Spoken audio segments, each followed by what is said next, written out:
నుంచి పుట్టిన గాయకుడు. చిన్న వయసులోనే ప్రజా జీవితంలో తన యొక్క పాట ద్వారా, మాట ద్వారా, తన యొక్క నాట్యం ద్వారా ఎంతోమందిని ఉత్తేజితుల్ని, ఎంతోమంది యువకులనైతేనేమి, రాజకీయాలనైతేనేమి, లేకపోతే ఉద్యమాలను నడిపిన చరిత్ర గద్దర్ గారిది. ఈ రోజున ఆయన 77వ సంవత్సర జయంతి శుభాకాంక్షలు అందరికీ తెలియజేస్తూ, గత 18 నెలల నుంచి మనకు దూరమై గద్దర్ గారు ఈ రోజు 18 నెలలు కావస్తుంది. ఈయన యొక్క ఆశయాలను అయితేనేమి, ఆ యొక్క ఆలోచన విధానాన్ని అయితేనేమి మనమందరం కూడా ఆచరించాలా, ప్రజల్లోకి తీసుకువెళ్ళాలని చెప్పి ఈ సందర్భంగా కోరుకుంటూ, ఈ యొక్క గద్దర్ జీవితం దాదాపు 60 సంవత్సరాల పాటు ప్రజా జీవితంలోనే గడిచింది. తన యొక్క పాటల ద్వారా ఎంతోమంది ఉత్తేజం చేసి ప్రభుత్వాలను కూడా పేద ప్రజల వైపు మళ్లించిన శక్తి ఆయనది. ఆయనకున్న ఆలోచన ధోరణి, ఆయన పాట ద్వారా ఆయన ఉత్తేజం చేసిన తీరు మనం నిజంగా హర్షించాలని చెప్పి ఈ సందర్భంగా తెలియజేస్తూ, ఈ 77వ జయంతిని ఈ రోజున అనంతపురం జిల్లాలో బీసీ, ఎస్సీ, ఎస్టీ మైనార్టీలు అందరూ కూడా కలిసి ఈ యొక్క జయంతిని నిర్వహించుకోవడం నిజంగా ఆనందదాయకమని తెలియజేస్తూ, జై హింద్, జై భీమ్.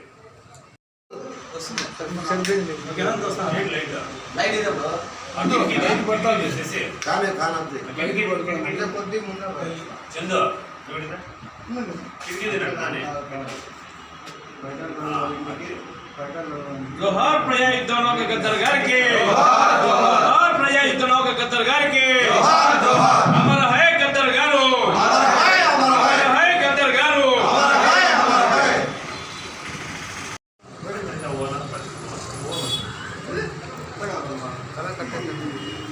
क्वालिटी का मन राधाकृष्ण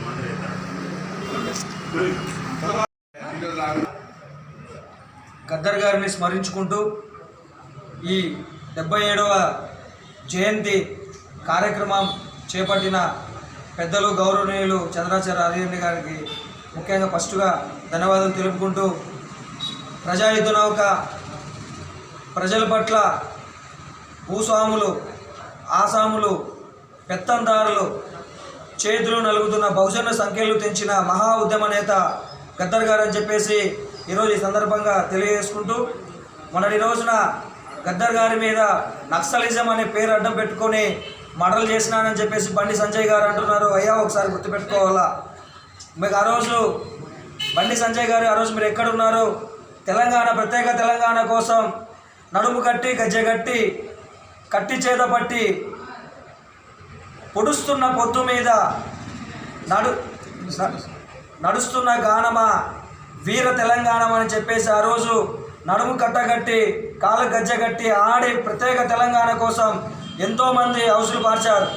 ఈరోజు మీకు చెప్తున్నాం, అనంతపురం జిల్లాకు సంబంధించిన విష్ణువర్ధన్ రెడ్డి గారు మీరు కూడా ఆలోచించుకోవాలా. పద్మశ్రీ, పద్మభూషణ్, పద్మవిభూషణ్, నోబెల్ బహుమతులు గద్దర్ గారు అప్పటికి ఇప్పటికీ ఆయన చనిపోయేంత వరకు కూడా అడగలేదు. మీరు ఒకసారి గుర్తుపెట్టుకోవాలా. ఆయన ఈరోజు ఎక్కడున్నా ఆయన ఆత్మ శాంతించాలని చెప్పేసి కోరుకుంటూ, ఇంకొకసారి గుర్తుపెట్టుకోండి, గద్దర్ గారి మీద విమర్శలు చేయడం మంచిది కాదు.